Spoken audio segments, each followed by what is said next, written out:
আমরা এবার দেখি 27 এবং 28 নম্বরে কিরকম। 27 নম্বরটার বাম পক্ষটা করছি। দেখো একটা অঙ্কে যখন প্রমাণ করতে বা দেখাইতে বলবে, তুমি অঙ্কের সমান চিহ্নের আগের অংশটাকে লিখবা বাম পক্ষ, এটাকে অঙ্ক করলে ডান পক্ষ পরের অংশের সাথে মিলে যাবে। দেখো কিভাবে আমরা এটা করবো। দেখো এখন এই ব্র্যাকেটের কথা চিন্তা বাদ দেয়, এটা গুণ করবো কিভাবে। দেখো এ এর সাথে যাবে, এ ওয়ান এর সাথে যাবে। বলো এ এর সাথে গেলে এ স্কোয়ার, এ একবার দুইবার। এবার এ ওয়ান এর সাথে গেলে এই যে এটা চিহ্ন, এটার কোনো আগে চিহ্ন নেই, মানে কি প্লাস, প্লাস মাইনাসে মাইনাস ওয়ান এ, সরি এখানে প্লাস এখানে মাইনাস, প্লাস মাইনাসে মাইনাস এ ওয়ান এর সাথে গেলে কি হবে ওয়ান এ। ওয়ান লেখার দরকার নাই। এবার এই পর্যায়ে দেখো এই প্লাস ওয়ান এর সাথে যাবে, প্লাস ওয়ান ওয়ান এর সাথে যাবে। প্লাস ওয়ান এর সাথে গেলে এটা প্লাস, এটার আগে কোনো চিহ্ন নেই, মানে প্লাস, প্লাসে প্লাসে প্লাস ওয়ান এ, ওয়ান লেখার দরকার নেই।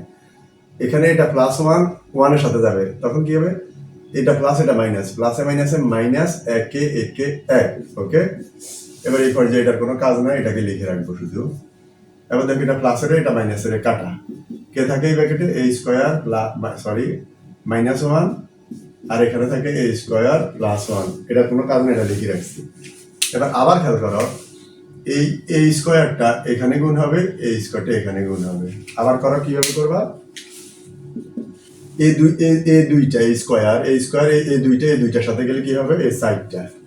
এরপরে আসো এই দুইটা এই প্লাস ওয়ানের সাথে গেলে কি হবে এই স্কোয়ারও হবে প্লাস ওয়ানও হবে, তাহলে ওয়ান লেখার দরকার নেই, প্লাস প্লাস ওয়ান এ স্কোয়ার, তো ওয়ান লেখার দরকার নেই।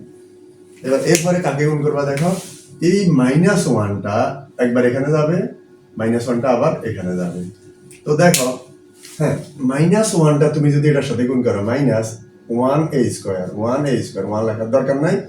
মাইনাস ওয়ান প্লাস ওয়ানের সাথে যাবে, প্লাসে মাইনাসে মাইনাস এক একের সাথে যাবে, এক একে এক, এটা যোগের এটা বিয়োগের।